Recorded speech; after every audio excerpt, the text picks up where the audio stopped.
really stoked today because I have Kurt and Kristen Ludhart with me today of Liberty Spenders.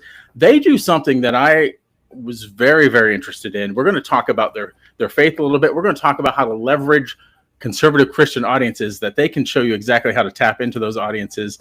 I'm really excited to delve into that because, of course, most of the people watching this are Christian business owners, right? So they would love to know how to tap further into the conservative Christian market. So without further ado, would you mind giving a brief introduction?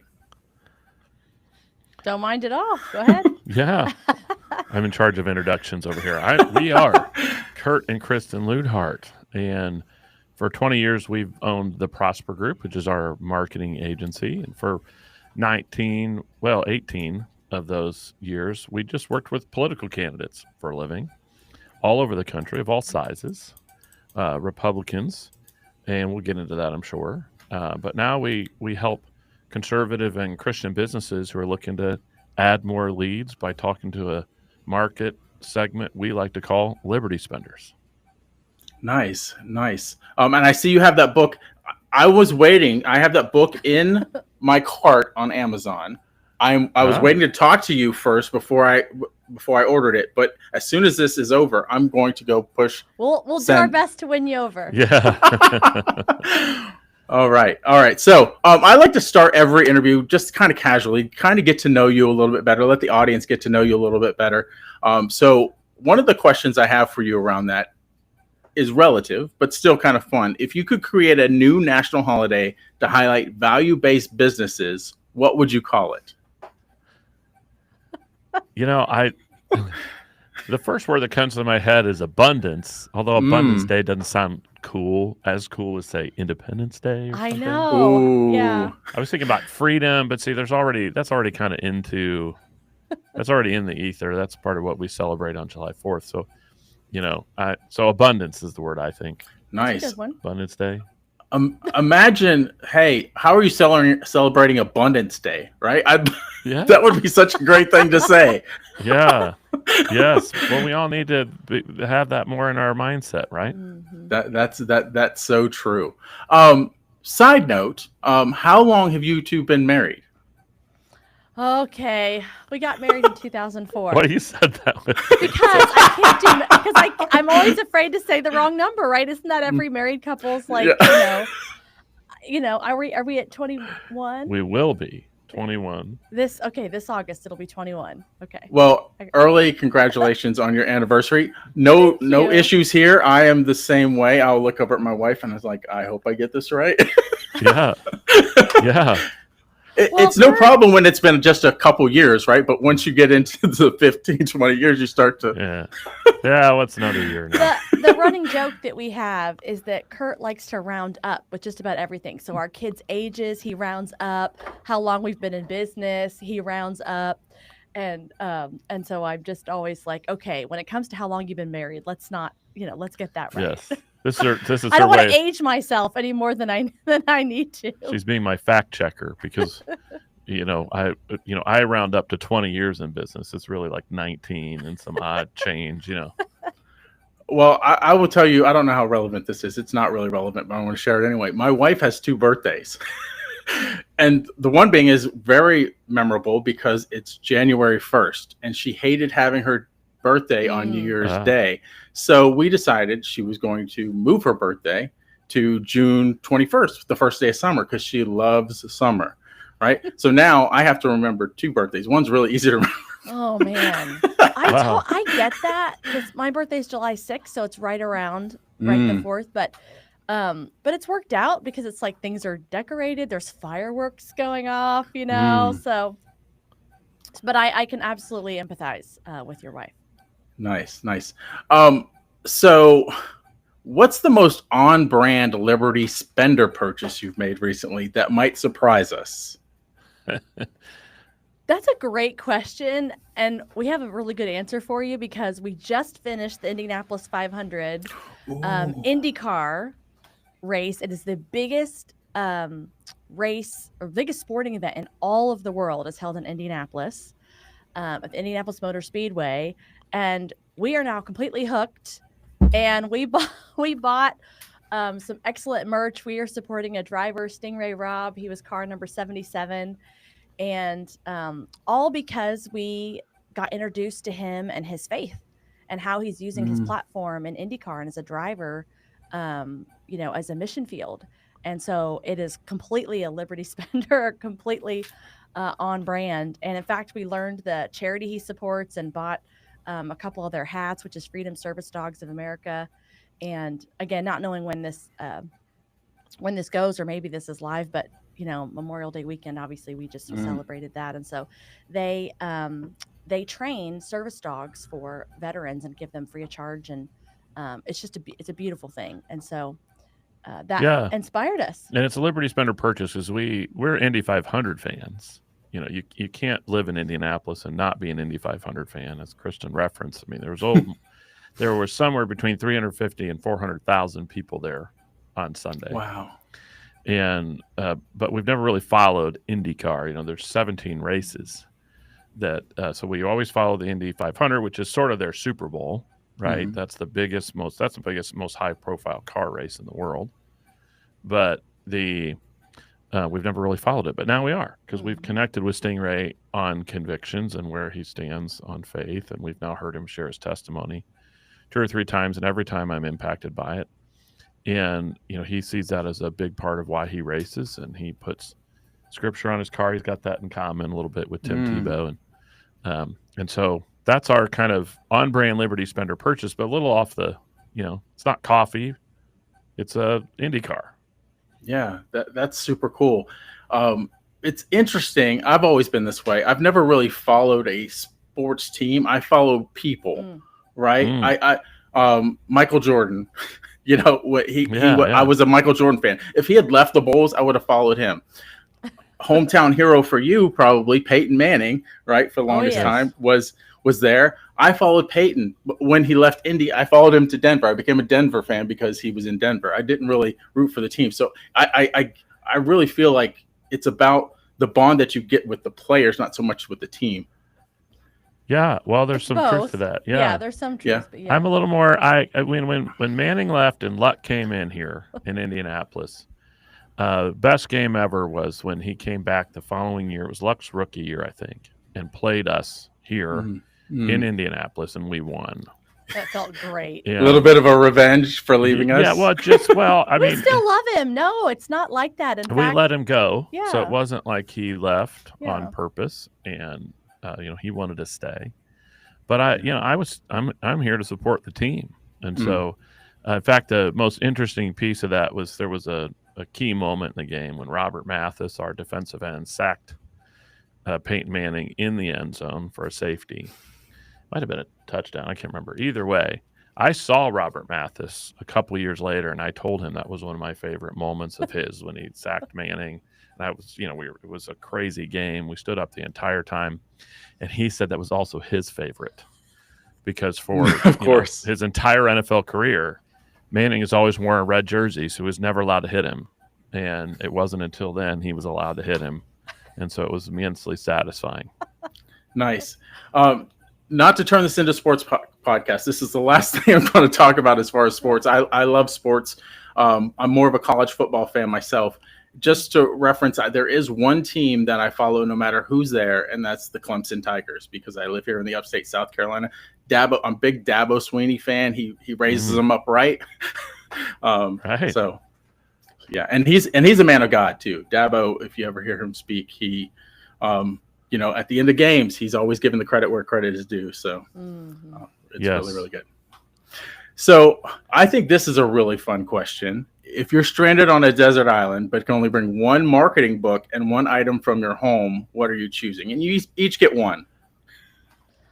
Well, I'm thinking about this, and it's like, okay, well, should I think survival? Like, okay, if I'm on a desert island and there's salt water, I should probably bring a filter, but also, gosh, do I want to go how long being stranded without the word of God? I don't. Probably, that would probably help sustain me. So I'll pick the item from home. You can do the marketing book. Well, the marketing book, that's my favorite, other than my own, maybe. I don't know. Is Influence by Oh, that's Robert good. Cialdini. Ooh. Must read for anyone in marketing or sales. Absolutely brilliant. And one of those few books that you just can't skim quickly because there's a gem in every page. So that's my endorsement for Robert Cialdini's Influence. Yeah, he's a Wow. genius. With every like, if I was to scan this room and I show you all the marketing books that we have, I can't believe that is not on my shelf. I have so many marketing books. I'm gonna get your Add book to and cart. that book. Add the cart. Yes, Add to cart. I give it a resounding endorsement, and I'll tell you, much of what we see in other marketing and sales books today originated with some of his thoughts about how we influence people. Some of the basic 7 levers of influence, the idea of reciprocity and authority and urgency. These are all principles I've used in marketing and probably read them somewhere else, but they originated in his book, and so well worth the read. Nice. And Kristen, I have to applaud you on your picking of the Bible, because I feel like if you have God, you need nothing else, right? Yeah. Yeah, So- I mean, it's the right answer. Yep. That's the best answer possible. So Yeah. one of the things that we do every time on the Profitable Christian Business is a fill in the blank question, and either one of you can answer this. Again, this is the first time I've had a couple on the podcast, so either one of you that wants to answer it can answer it. The fill in the blank is: conviction driven marketing begins with blank. Authenticity. Ooh, yes. So, do you want to dive into that at all? Yeah, I mean, it is a big part of what we talk about, which I realized we referenced Liberty Spinners without explaining what that means or who they are. But our concept of what we're teaching our clients is that conviction-driven marketing, which is a new form of strategic marketing, you're really aligning based on values. And so you're leading in with that. And we argue you should do that with faith and political beliefs. And there's a million ways to do that in a way that, again, feels authentic. But people just trust is the new currency. And people's attentions are short. We have a very high BS meter. We don't believe things. Our trust in institutions is broken, and the news is broken, and big organizations is broken. And so the wave now of marketing is to build authentic trust. I mean, that's the only way you can have it, is with authenticity, and building out your brand in a way that is consistent, so that your clients and consumers really feel, connected to you and that they can do business with you. Yeah, I think it's the building wave. I think still most marketers are thinking, let's just grab attention, right? Yeah. Let's have a funny ad, and people are blowing through paper. We're like Dollar Shave Club, right? Everybody talks about that as marketing brilliance, and to some extent, it was wildly successful. But on the other hand, I don't think that's an approach that's going to work in today's environment, where people don't believe anything they see. They don't believe the news. They don't believe marketing communications. They don't trust anything. We live in a society where we are flooded with information and starving for truth. Yes. Right. And that's a marketing statement. It's also a spiritual statement, right? But we're starving for it. And so brands need to think about not just how am I getting eyeballs on my stuff? That's easy, right? You can put something on TikTok and have 2 million views later. I was just thinking about this a couple years ago. One of our caregivers posted a video of our daughter laughing on TikTok, and she has this cute laugh.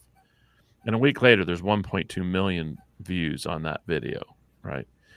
So it's easy, right? You don't have to do anything particularly creative. She's just laughing, and it's just a cute laugh.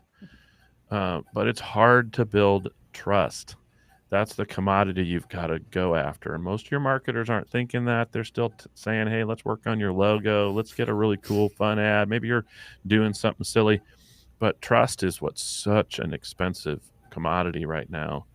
And to go back to Kristen's statement, that's often about authenticity, although it's deeper than that. And that's really what we're trying to teach people with conviction-driven marketing. And just to add some weight to it. 85% of all U.S. consumers are now saying that they're considering a brand's values when they buy their products. And 75% of all consumers are saying they've switched a product in the last 12 months over a values misalignment. And we can think of the high-profile examples. We got people out there these days keying, Elon Musk's Tesla cars or whatever, or people leaving Bud Light over brand misalignment there. And so we see it with these big brands, but it's also true of your company. If you're doing just a couple $1 million in sales, people really want to know, when I buy from you, is my money going where something into places that I would approve of, right? Mm-hmm. Are you treating your employees the way I approve of? And so that is something that the whole country is looking at, not just conservatives and Christians, but but amongst conservatives and Christians, of which there are 76.5 million of them from our study. They spend $5 trillion a year, and they really want to know, hey, if I'm buying from you, do you match my values? Mm-hmm. Yeah, that's going to segue really nicely. I don't feel like you've answered it wholly yet, to the secret question. So the secret question, what is the secret to creating trust in a marketing situation? Yeah, I think it's connecting on an identity level, right? So we talked about sports earlier, right? And so right now, I'm a rather enthusiastic Pacers fan because the Pacers are progressing in the playoffs. They're pulling off all these unexpected wins. But 4 months ago, in the middle of their season, I couldn't tell you what their record was. I couldn't name all of their starting players, but now I'm watching it. Now I'm emotional about it. They lost on Sunday after winning 2 games in New York, right? So now I'm all emotional about it. But that fandom is really sort of temporary, right? Mm-hmm. There's nothing, I'll feel bad for 24 hours, and I might have a couple of friends from New York who will razz me if the Knicks beat the Pacers. But it really doesn't change my life in one way or the other. I don't feel affected significantly. And too many of us are trying to market to that kind of level, right? We're talking to people. We got a best price. We have a cool new feature. Those are all fleeting. They go away, and all that has to happen is for your competitor to drop their price by 5%. That whole thing goes away, or they add a new feature, or you're selling on Amazon, and Amazon decides to start copying your product, or some Chinese knockoff. Those are completely indefensible positions right now for a company. But when you can connect with people on an identity level, I share your values. We're people who we share faith, we share a political identity. You're connecting with them in a way that makes them loyal to you so much deeper than, well, I'm just buying because it's cheaper than the store next door. They've got a special going on. I got a coupon. That's all very fleeting. Identity is unchangeable. People's faith and politics remain very similar over time, whereas you were a Colts fan one day, and then you were a Broncos fan the next day. And so we've got to connect on a much deeper level. That's, I think, the secret today. And again, a lot of people are missing it in their marketing. Okay, if you're listening, wherever you're listening to this, or you're watching this on YouTube, I want you to rewind and listen to that whole piece again. That's one of the things that we talk about all the time at the Profitable Christian Business is, what are your underlying values? How are you, like the word profitable, I tell people this all the time. Yes, we want your business to be more profitable, but we want you to be profitable for the kingdom. Those values from your business need to represent kingdom values, right? Mm-hmm. I'm sure you can go into this really well. I'll give a short story first about a local business here. It's grown since then. There's a business here called when it started, it was called Tropical Chicken, and it's run by this guy named Lazaro Montoya, I think is his last name. But he had this little one-man business, right? Went there all the time. He attracted a crowd. And when you walked in, what was playing on the speakers? Praise music, right? Mm-hmm. He had a woman come in there, sit down, and says, you will not make it if you keep playing that music. And he's like, I appreciate your opinion, but I'm not going to stop doing that. Right? Today, he's opening up a new restaurant every single month, and he's expanded into other restaurants. It is just so great to see that kind of thing because he stood on his values. Right. And I think I'd love your take on Chick-fil-A because I'm a Chick-fil-A fan. I'm never going to go away from Chick-fil-A. So that's, to me, that's one of the best businesses that represents this. Mm-hmm. Well, and to your point, it's interesting because there are signals, right? In your example of this restaurant, right? There's signals that are being sent. It's not like you've got to put a big, Jesus fish, on all your things. It's the music he's playing. I mean, Chick-fil-A, we know about the values of the founders, but their service is outstanding, which is a big piece of this too, which is you want to exemplify that in everything you do and how you treat your employees, how you treat your customers, what's your follow-up, what's the experience that they have. And so all of those things go into it because, you still have to have an excellent product. You still have to compete at that level. But yeah, I mean, again, they have an amazing chicken sandwich, but I will drive out of my way. I will inconvenience myself. I pay more to eat at Chick-fil-A than I would another place. Yeah, and we tell people, and this would be true of tropical chicken, right? There's 76.5 million Liberty spenders in this country, people who are significantly more likely to buy from a brand if they know it matches their conservative or Christian values. So whereas you might be a little worried, well, maybe I turned off this one customer because they didn't like the Christian music playing. But you're going to bring in people who out of the 76.5 million, and for a restaurant to thrive, they don't need even a fraction of that, particularly in upstate New York, right? They need to find the 5,000 people who really, really love this and are going to come back to that restaurant 2 or 3 times a month to eat because they know the ownership aligns with their values. And so that example is something that sometimes scares people off because they think, well, I lost this person. But the people you attract are going to outnumber the people who don't find you in alignment with them. Yeah. I had my own battle with this. Me and God butted heads because I had this whole notion, I want to appeal to everybody. Right. And I was more of a behind the scenes. I didn't have a podcast, and you rarely find me on social media. And God basically told me, I want you to come out from behind the scenes and share my word and have me all throughout your business. I was like, God, how am I going to track the loss that way? He's like, don't worry about it. I got that, right? Like, because we help businesses grow, and the more that we help businesses grow, the more that they're going to help the kingdom grow. So, absolutely. That's exactly the thinking. It's exactly right.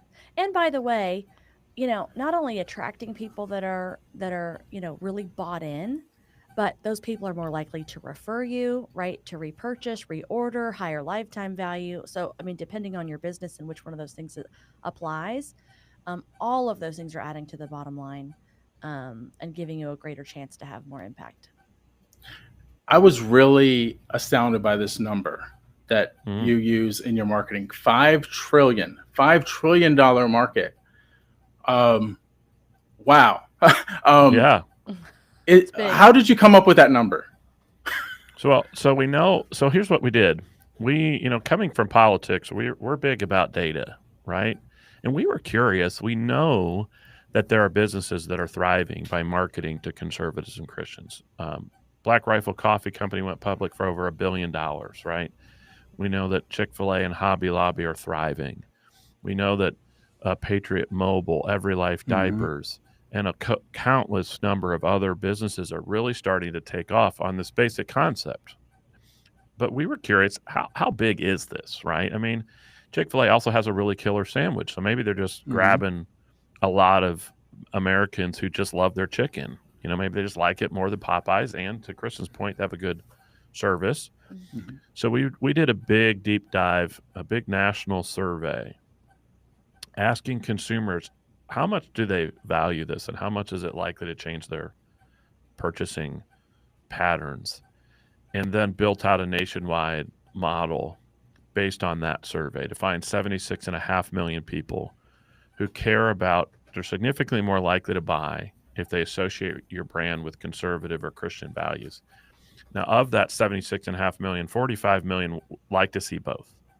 Of the rest of the 30 million, they're basically evenly split. They care about Christian values, not really conservative values, or they care about conservative values, not really Christian.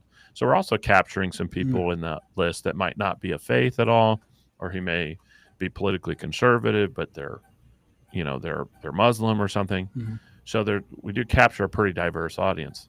That group of people, based on what we know of them and all of the data on them, makes and spends about $5 trillion a year. That's a little bit of an inexact science. Either way, though, it's a massive market. But it does tie to what we know of the population in general, because we know that of the population in general, 75% of them, as I mentioned earlier, no matter what faith they are, and no matter where they stand on the political spectrum, have said, hey, we've switched a brand on this. So if you're not thinking about this as a business, you're behind already, right? Because this isn't some emerging thing that's kind of percolating with 5% of the population. It might become a thing later. This is now 3/4 of American consumers are saying this is already one of their top issues when they buy from a brand. So, and it also helps with people who are just scared to do it. And so your customers are already asking and they're already looking. So you might as well tell them, right? And so that's a long-winded answer probably to your $5 trillion question. No, that was really good. We've talked about some big businesses. We've talked about Chick-fil-A, Black Rifle Coffee. A lot of my audience are kind of the smaller Christian businesses, right? So do you have any insights into how a small Christian business, even maybe it's not even just Christian or conservative, my audience is even Christian, but how can they leverage their resources to begin to leverage the conviction-driven marketing to reach the Liberty spenders? I think, for us, that's what I get so excited about. It's because there are so many ways to do this. It's not just one way. In fact, we highlight that in our book, which is, we don't just go to paid advertising. Like, we don't go there. There's so many other things that I would even argue a lot of times more effective.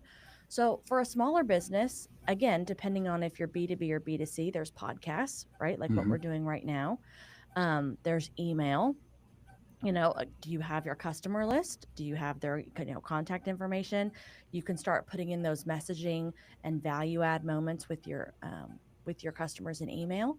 There's organic social without having to pay. So, and then there's just what networking opportunities, right? So if you're a service business and you're B2B, networking with intention. So I want to find people of like mind. Okay, what's that going to be? What is authentic to me? What do I want to highlight with my business? And then where do I find, where do I think are the best places to network to find those people? And so it's amazing how we are able to help clients just with those things that don't cost, marginal, maybe email if you don't already have it, but marginal to nothing. And just by being intentional about it, are increasing their relationships, they're forming strategic partnerships, and they're finding all kinds of ways to increase their business. And by the way, getting more fulfillment out of it because it's now connected. It's aligned. And so, for many business owners, this is not to get sidetracked, but it can be lonely, being an entrepreneur and you have so much hanging on you. And so this kind of helps, I think, also get out of this rat race of just, okay, I got to reach my sales quota, or I got to reach this goal for this quarter. Then I got to go again. There's so many things we think about as business owners with the culture, with the quality of product and service. And by also tying this in and making this a core piece of your marketing, it's just the fulfillment just goes through the roof because of those things being in alignment. I would also argue this is a best strategy for small businesses. I look at it this way. If you're a landscaper in Rochester, New York, how many landscape companies are in Rochester? There's probably dozens, right? And if you're a consumer saying, I got to go pick one of these people, what are you going to do? And you're going to do a couple of things. You might ask a friend, I like your lawn. Who does that stuff? Or you might Google it, and then you're going to see 10 landscapers, you're going to think, how do I know who's the best? Maybe you look at a rating site, but by coming out and saying, you know what, we're landscapers and we're people of faith, and we give our employees Sundays off, or we donate a percentage of our profits to the church, or we're really involved in various charities, or we really believe in doing it right because we're people of faith. That's a differentiator that just by stating it makes you different than anybody else when they are out looking for a landscaper. So you might be shocked how much business you would get simply by stating this. It's a differentiator. It's really powerful for small business because you don't need 76.5 million of them. Yep. There are thousands of customers in Rochester, New York today saying, I really want to hire a landscaper, and they could, and I'm a Christian. This would be a decision maker for me. I know for me, that's the person I'm calling first. Yeah. Couple things. I want to go to your answer, then I want to go back to Kristen's answer. You're actually hurting your growth the more you're trying to appeal to everybody, right? Especially when you're smaller, because you're not Coca-Cola yet, right? You may never be Coca-Cola, right? And you're actually hurting your growth if you're trying to think everybody is your market, because it's just not true. That's one thing that we talk about a lot in what we do. And Kristen, I love what you said, because we talk about this a lot as well, is marketing through relationship building, right? Almost everything that you mentioned was about relationship building. Was it networking? Was it some organic social media? Those type of things, podcasting. We're building a relationship right now. This is the first time I met you, but we're building a relationship. And I already knew coming on that you were going to lie. But I really feel like some of the biggest business moves for me has been in the relationship building. It hasn't been paid media. It has been building a relationship with somebody, and boom, that sparks something else, right? So I love what you had to say there. And even in big consumer-facing brands, that relationship building is priceless, because again, it leads to deals or distribution, or so. I mean, that's just that just works across any size, any industry. Yeah, I love it. Can we dive into your faith a little bit? Absolutely. Oh, all right. So is there a particular biblical principle or story that guides you? I think a lot about, Tim Keller's book, Every Good Endeavor, if you've ever read it. It should be essential reading for every Christian business owner, about the value of work and why God created and work. And I'm moved by the idea that God created a world and wanted man to work it and make it better, right? To organize it, and wanted us to do good and get joy from it. And Kristen hit the nail on the head when she was saying a lot of business owners have lost that joy. There have been years in our 20 years in business, or as Kristen would say more accurately, 19 years in business, that I just wasn't sure why I was doing this, because I realized I was just doing it because it was a paycheck, right, at that point, because I was making money, and I'd lost a sense of how I was making the world a better place, and how I was doing what God asked. So crazy, considering we worked in politics. When we tell people this, they're like, you couldn't make that connection. You're electing congressmen, governors, work for a president, and you're losing sight of this. So it can happen in any business, right? Absolutely. Can we dive into that a little bit about the whole political background? Like, how did you get? I want to know a little bit of the story now. So, how did you get started in that, and then how did it transform to where you are now? Is that too long of a story? Well, it depends on who tells it, I suppose. We both struggle a little bit telling this, because as with any entrepreneur, it is not linear. It is not a straight line. It is like crazy. It's like, well, which part of the crazy story do you want to hear? No, we met in college. This is the best way, I think, to start it. We met at Indiana Wesleyan University in Marion, Indiana, Christian school. Wonderful, by the way. triple endorsement for anyone. And we met in the College Republicans of all places, right? I know, nerd alert. Yes. And we were both passionate about changing the world, and we thought the way to do it was electing politicians. I mean, I got interested in politics even in high school. I was a super nerd in that regard. And we thought, man, You took a briefcase to high school. yeah. Nice. I can't believe I married this guy. Yeah. Well, she wasn't around for all that. So but yeah, we just thought we're going to elect these politicians, and the Red Sea's going to part, the sun's going to come out, everything's going to be wonderful. And it wasn't. I grew up in high school. It was in 1994 when Republicans took control of Congress for the first time in 40 years. I thought everything's going to be great, and so we got involved. We ran campaigns and we did the things political operatives do.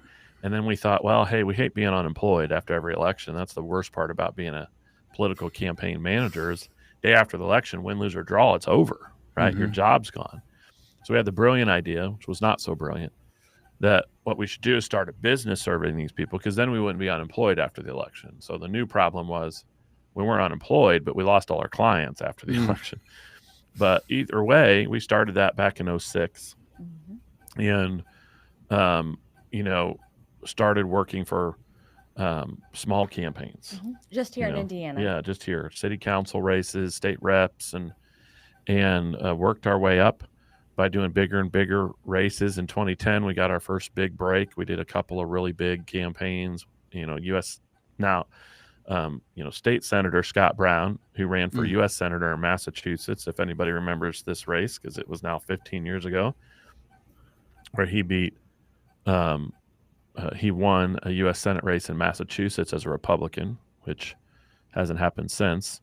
And that really helped us, grow. And what we had gotten good at during this time was raising small dollar funds online. So think of us as crowdfunding for political campaigns. We were the people who would find the $25 or $35 or $50 email or text donations for candidates. And so over this time period from 2006 through 2024, we had helped raise over $500 billion. Million. Sorry, 500 million. 500 billion would be awesome, wouldn't it? Still both big numbers either way. But. Yeah, 500 million. I think we're approaching 600, and we're being a little conservative in that number. But for Republican political candidates, and helped elect over 100 members of Congress and 15 governors and 15 senators, and we worked for Donald Trump in 2016, and so that's what we built. And it was a crazy ride because in 2009, so we've started our business. We're young. We don't know anything about business. And there were no elections in Indiana. And it was really rough. And we're like, how are we going to do this? We've got no money, And we started just traveling. We hit the road and we would sometimes sleep in our car because we couldn't afford hotels. We couldn't afford plane flights, right? Anybody who's listening who's like, started their business scrappy, like you guys get this. And we just worked. We did not have the network. We built our business the exact opposite of other people in our space who typically work on high profile races and then they hang out their shingle after they've built some relationships so they get clients coming to them. We were just kids, just absolute nobodies, working really small local races. And then traveled. We've traveled over 1 million miles, on our car. And that's how we did it. Again, back to that relationship building and just being the people that we're going to work and serve. And so it was all God. God really blessed us, and he just put us in these right places. Because again, this big breakout campaign ended up being the national flashpoint because Obama had been elected. And so this was the big race after that. And it was huge, covered everywhere. And that just catapulted us. And we got that race because we were friends with someone and their web vendor had quit and they didn't have any money to pay us. And we thought, well, sure, we'll do it. What else do we have going on? And so, again, it's just, I can't even say anything we did. We worked, but obviously it was just God's favor in putting us in that right place. And then that led to us doing Mitt Romney's campaign and helping him raise money in 2012. And it just kept building from there because we built that expertise. And that's what we're so excited to bring to businesses now, because all this time we'd have people say, well, you're a marketing company. Can you help my business? No, this is our niche. This is what we know. I don't want to pretend to be something I'm not. I can't help you. And now we can. Now we can, because we have figured out, and God has put in our hearts all these things we've learned about, converting people to vote and to open their wallets when they get nothing in return. We now understand those principles. We know the ecosystem, we know the media, we know what they watch and listen to, and we can now help impact-driven, visionary, kingdom-building entrepreneurs build their business and have an impact for their family, their community, and the kingdom. Wow. I love your story. I heard you had to have a very strong why buried underneath there, because often there's that breaking point when most entrepreneurs give up, right? When they're going through that struggling period and like, maybe entrepreneurship isn't for me, right? Right. Yes. But deep down, we know it's God's calling on our life, and we push through, right? Because He's given us He's given us a mission, right? And we're here to complete it. So I love that story so much. I do want to talk a little bit more about dive into that just a little bit more about how you help businesses with what you do. So what sort of specific things do you help them with? Yeah. So so as we talked about, our basic proposition is you've got this market segment that you didn't even know existed until we told you about it, called Liberty Spenders. And we're going to help you be popular with that group and generate leads for your business. So our goal, our outcome we're pursuing on our clients is let's amp up your revenue and sales by teaching you how to talk to those people. And we take people through, and if you read our book, you get it all. Our 5 Ps for success, engaging in conviction-driven marketing to get to these Liberty Spender consumers. And Nice. so we'll walk people through it. And for some customers, what we do is simply kind of hold their hand through the process, but they do all the work. We show them how to do it. We teach them how to do it. We put them in front of some amazing, successful people who've already done it to learn the whole process, but they do it all. And we have a program where we do that with them in a group setting, and they also get to network with other people achieving this. And there's a lot of opportunity for people to collaborate and work together. Mm-hmm. And then for some consumers or companies, more on an invitation basis, we will actually do it for them. We'll become their marketing agency. A lot of times we're collaborating with who they already have. We're not here to get your marketing agency fired. We're here to make them more effective, right? Mm-hmm. But in some cases, we'll come in a really big way, and we've got a team of 30 people, and we can really, really dig in multiple places. And in that case, we would help them with things like how to get out into the market. We'll help them with PR, podcast booking. We'll help run ads for them. We'll help develop new creatives or connect them with our vast network of conservative email newsletter owners, things like that. So we really have two tracks. Nice. Yeah, and I was love just that. thinking, depending on if you have a product, one amazing thing too is brand ambassadors or spokespeople. And so that's one thing we've been doing a lot of. It's been having a lot of success as well. But because again, it's like, well, how does anybody?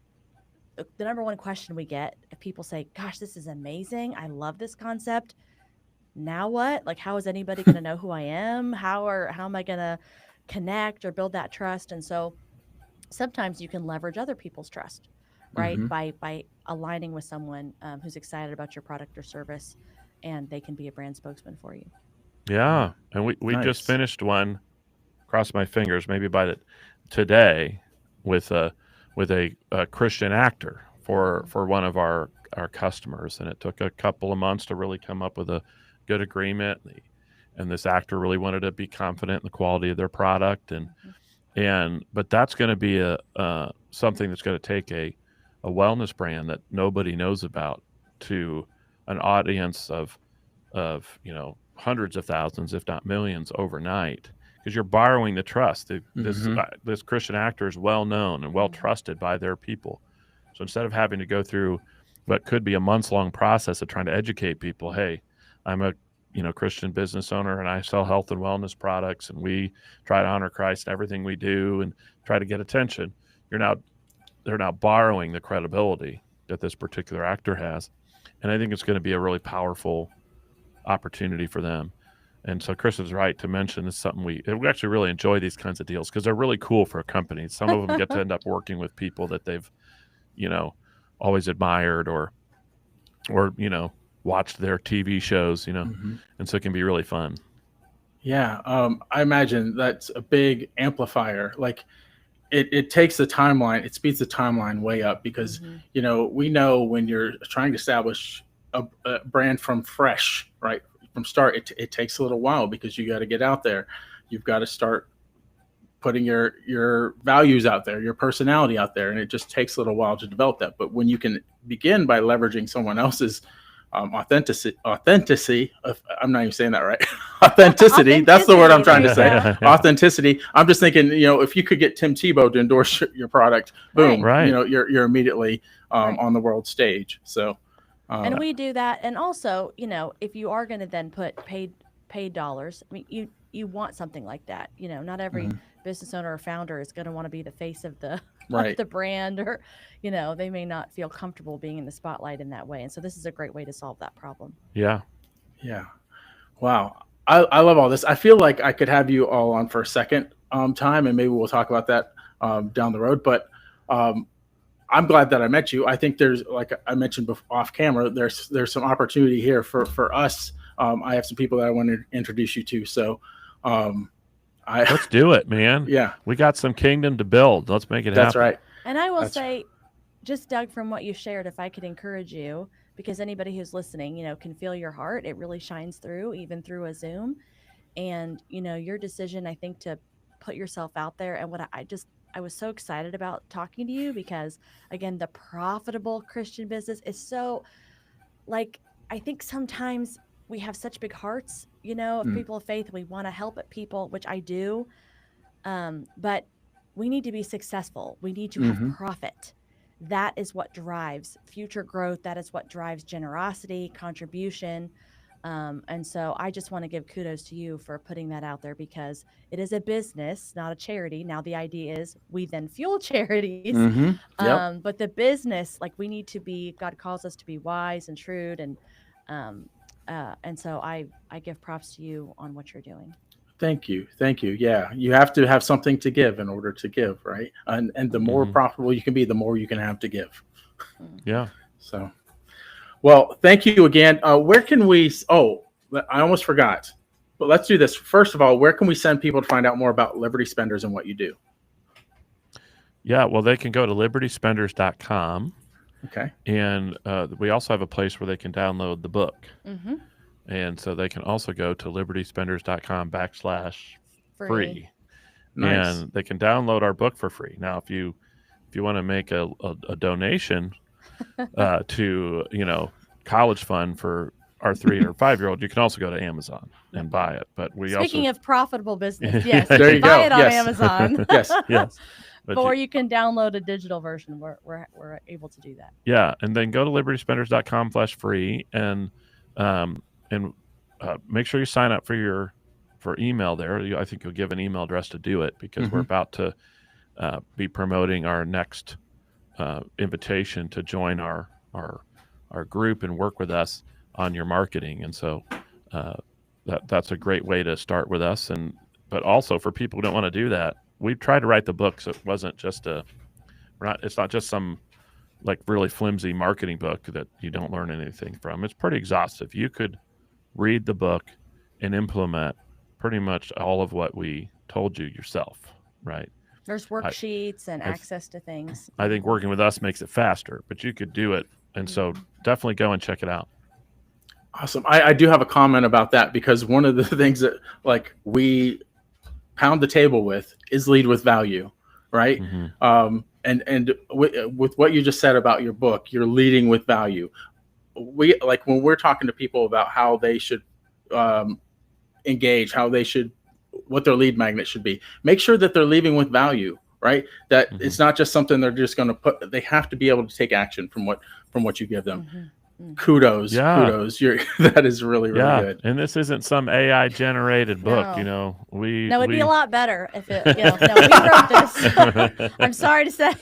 Back to that authenticity that I had trouble saying earlier. Yes. Yep. The audiobook's out there. We read it ourselves, so it's in our voice. So if you really want help falling asleep, you could also listen to the audio version and check us out at audible.com. I listen to most of my audiobooks while I'm working out, so I don't think I'd fall asleep. Okay, let's hope not. I do have one last question for every single person that comes on the Profitable Christian Business, and that is, I hate to leave any stone unturned, and there may be in either one of your heads right now, I wish I could have said this. I really wanted to share this. So any parting words of wisdom for the audience? I think I may have said this already, but I just want to reemphasize it. I think what we're talking about here with conviction-driven marketing, generically speaking, and with Liberty Spenders more specifically, I think this is the marketing strategy for the next decade. Everything that's happening in our world, all the tribalism we've come to expect from politics is now affecting consumer behavior. And so some of you are listening to this and thinking, this is cute, but maybe not for me. I'm gonna do what we've been doing for the last 2 decades. I'm gonna talk about why we're the market leader here, we're the cost leader, we're Walmart, falling prices, whatever the thing is. But I think that stuff just isn't working the way it used to. And if you're struggling right now thinking, why, I've got a good thing going, got a good business, and you just can't break through, I think this is your recipe for it. And so you don't have to work with us, but you dive into this concept, because I really do believe what we're talking about here, everyone's going to be talking about in 5 or 6 years. You could be somebody who grabs onto this early as a business and builds something before everybody else realizes, oh yeah, I need to be doing this too. Well, and with AI, content, it's just going to get easier and easier to flood the zone with all kinds of stuff that, again, it goes back to, I don't know what it is. I don't know who wrote it. And that's why that authenticity and building that brand and building that trust is so critical, because it's only going to get harder and harder to stand out and for people to trust you and connect. Yeah. I'm in the lane of the relationship builders are really going to start standing out. The authenticity is really going to start standing out, because it's going to be flooded with so much inauthenticity and so much AI generated stuff, right? That people want to connect with real people. Yeah. When creating content is now free and easy, then it's now commoditized and less valuable. So all the stuff that we used to think about doing, in just a few years, it's not as valuable anymore. When I can push a button and say, I want to make a video and have ChatGPT create it, or I want to write a case study and have ChatGPT make it up.